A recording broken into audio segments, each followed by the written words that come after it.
is election night in Oklahoma. Good evening from the Oklahoman's video studio. I'm Dave Morris, a busy newsroom behind us, and here on set, I'm joined by Ben Felder, Chris Castile, and Justin Wingeter. It's runoff nights as we see who journeys forward on the election campaign towards the November 6th general election, and about 40% of the precincts are reporting, so we're getting a pretty good idea, guys. Ben, I'll come to you first. Pretty good idea about how these races are shaping up. Yeah, as we're starting to see a lot more precincts come in. I mean, a lot of people are focused on the Republican runoff for governor, and right now it's Kevin Stitt is starting to pull away with this thing, and you know, it's starting to kind of look like more like a landslide for him. We'll dive into that with Chris Castile here in just a second, and some of the congressional races with Justin Wingeter as well. But we are happy to be joined on the phone by Brian Dean from the State Election Board. Brian, always a busy day for you and your crew there. We certainly appreciate your help. Thank you for joining us tonight. Well, thanks for having us. Always happy to have you, Brian. And I guess the obvious question to you, as much as you can answer this question, how was voter turnout today? You know, it's kind of early to get a good idea and a good number. I mean, you know, as far as what we were kind of expecting, you generally always see a drop-off historically from a primary to a runoff. And in particular this year, we had an incredible turnout for the primary. I mean, we had more people turn out for this year's gubernatorial primary than we had for the general election in 2014. And that's just, you know, to have that kind of turnout for a primary is really, really unusual. But, you know, we have our voter registration numbers are up, and you know, if you look at this, we try to compare apples to apples. So you want to look at other runoffs, and it can be sometimes difficult with runoffs because often you have maybe one party doesn't have a statewide runoff, and then it's very difficult to kind of gauge turnout from a statewide perspective because there's just not enough on the ballot. But you know, I'm expecting if you look at other runoffs, this will be probably a little higher than usual, but we certainly probably won't get to the numbers we saw for the primary. Brian, I have to ask you this question. We saw across the nation, Arizona had some problems earlier today. Any reports of problems across Oklahoma that you've heard of? Nothing more than just kind of the usual little things here and there. You know, no election's ever perfect. We have almost 2,000 precincts in Oklahoma, and so there's always little issues here or there where, you know, a machine they got to work on it for a little bit, or you know, there are issues at a polling place that get dealt with by the county, but we haven't had anything just tremendously unusual or anything that caused voters to not be able to cast ballots in a timely manner or anything of that nature. Very good. We had a story published on News OK today looking at Oklahoma's 6-year-old voting system, and officials there saying it's secure. Brian, school me on this a little bit. If there are fewer, and this would probably be an obvious question, but fewer voters means perhaps faster turnaround of the ballots being counted. You know, often there's a correlation there. I mean, anytime you have a statewide runoff, you're going to have some, you know, it's going to be a bit of a longer night just because, you know, you have every precinct's got to line up. And if you ever get a chance to go look at the operation at say, like Oklahoma County Election Board, you know, they have precinct inspectors from all the polling places. They have to physically, obviously, drive back to the county election board with the voting machines and the ballots, which are in a sealed ballot transfer case, and they've got to turn those in, and then the county election boards have to open those one by one and plug open up the lock boxes that have the storage devices with the votes on them, and go plug those into the tally computer, and then you have to double check those against, you know, and we talk about security. One of the biggest things is at the end of the night, the polling place, the precinct workers, they print out a tape essentially that has the results from that precinct. They post one copy on the door of the polling location. They take more copies back to the county. Well, the county has to check those tapes against what their reports are showing to make sure everything matches up. So there's a lot that goes into it, and so, you know, sometimes I know that people want it to go faster, but, you know, you mentioned looking at some other states. Well, we get results pretty fast in Oklahoma as compared to most of the states out there. So hopefully we won't be too late this evening. He's Brian Dean, always dropping the knowledge every time we chat with him from the Oklahoma State Election Board. In fact, I remember a couple months ago, Brian, you were telling us that the election counting wouldn't be slowed down. They were even counting in the back of a pickup truck, wasn't it? Yeah, I think up in Tulsa they had a case where the polling location was locked and they couldn't get in. That's right. And so they had a poll worker who used some ingenuity, or the 3 poll workers there, and the precinct inspector they got the voter registry out, and they had people start casting ballots out back of a pickup. So our poll workers are pretty resourceful, and the main thing we want to make sure of is that everybody's got a chance to vote, and we will always make sure that everyone gets a chance to vote, and even if that's by a provisional ballot, if they're not listed, or however we have to make that occur, we can always go back later and try to get the research done on those, but we want to make sure everybody gets a chance to vote. Good stuff. He's Brian Dean from the Oklahoma State Election Board. I know it's a busy night for you, sir. We'll let you go. Thank you for your time, sir. Thank you, guys. All right, gentlemen. Again, Ben Felder, Chris Castile, Justin Wingeter here in the Oklahoman's video studio. Vice President of News Kelly Fry sitting just off camera watching us over here. Gentlemen, the results continue to come in. We're over 50%. And Chris, I'll come to you. Kevin Stitt with a, I would say, comfortable lead over Mick Cornett at this point. Yeah, it's kind of flirting with landslide territory, which is around 55%. Still kind of a low percentage in Oklahoma County and Tulsa County, but I think because it's low in both counties, it means it's going to be hard for Cornett's going to do quite well here in Oklahoma County, but Stitt's going to do quite well in Tulsa County. So it looks like this race has sort of kind of shaken out to where it's going to end up. You know, Chris, at the 7 o'clock hour, we mentioned how you had followed this race more closely than anybody. You traveled to a lot of the locations that these candidates stumped in. So looking at the county-by-county results, anything surprising to you? It is interesting. I mean, I've been to Lawton 2 or 3 times with Cornett. He really wanted to win down in Comanche County.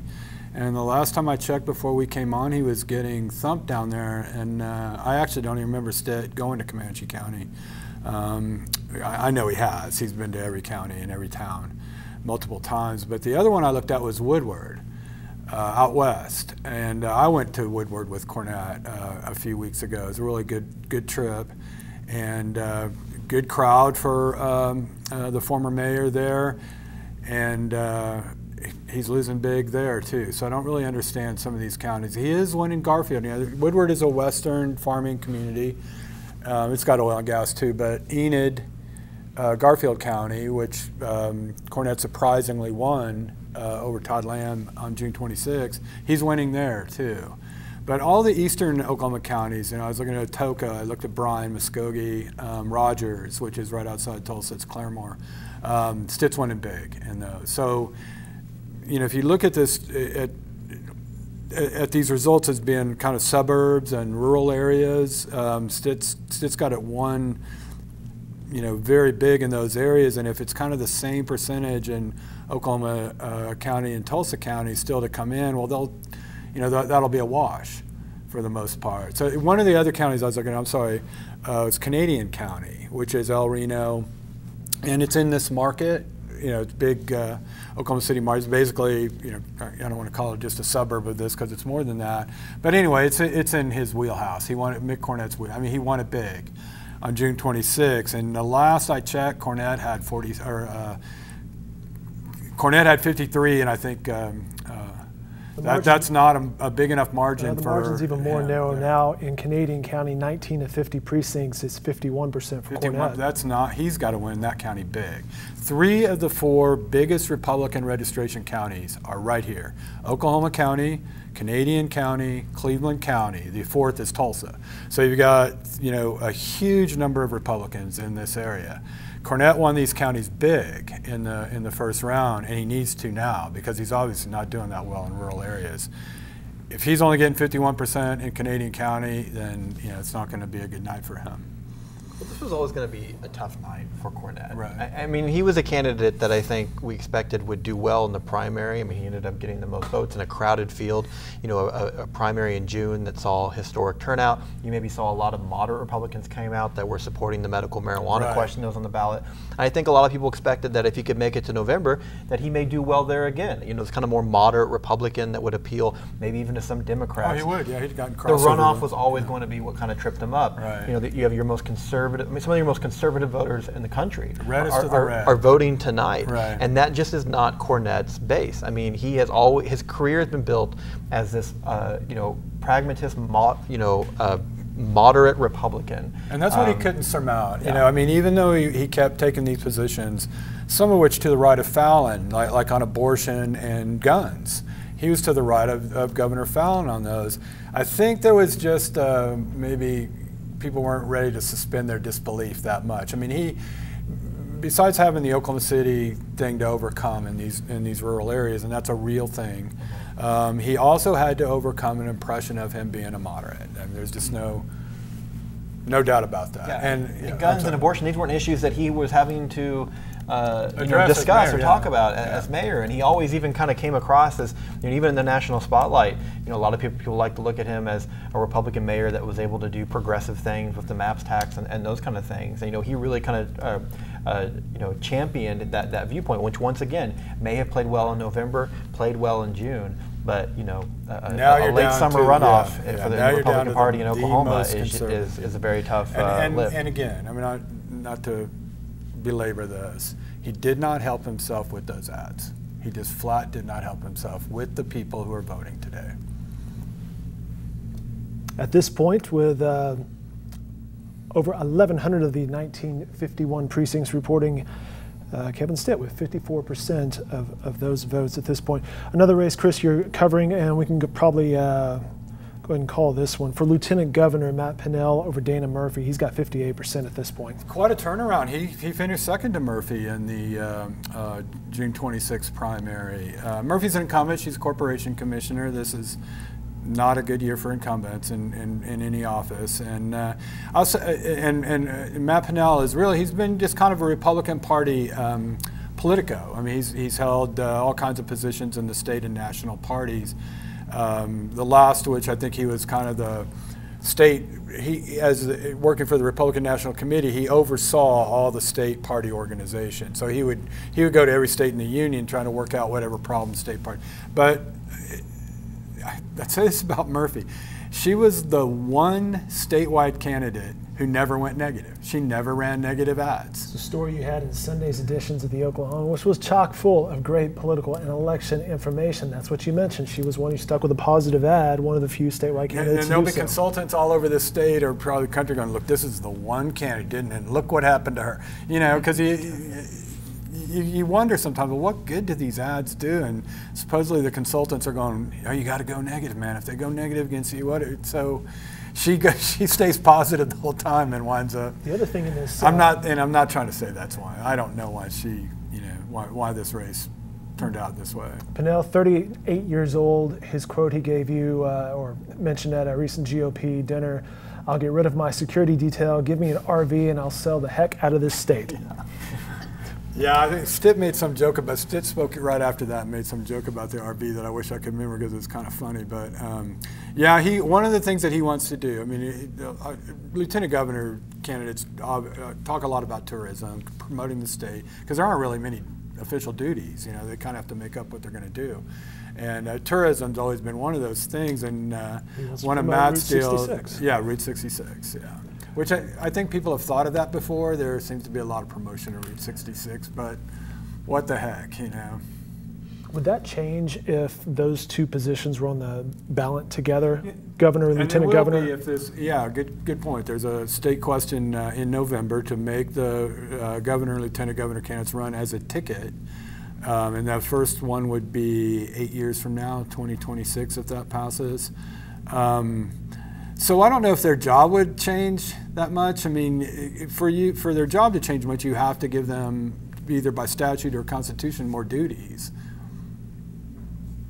Well, if Matt Pinnell hangs on, and again, 58% at this point, he will face Senator Anastasia Pittman. She's the Democratic nominee, and again, the general election coming up November 6th. I've not forgotten about you, Mr. Justin Wingeter.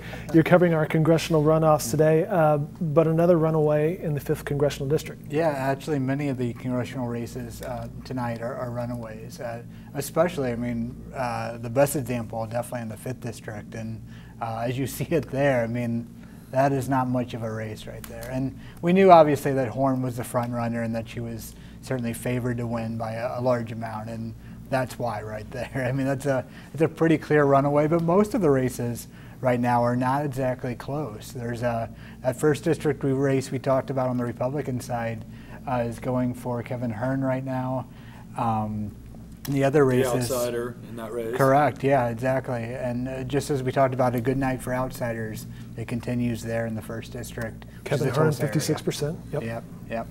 Most of those races are decided by 10 points right now, and so, or at least they were as I walked in. Yep, and I'm looking at the numbers here. You're exactly right. Yeah, they're still in that territory. Does Kinderhorn have any money left to start the general, or is she going to need national money and meet like really quick?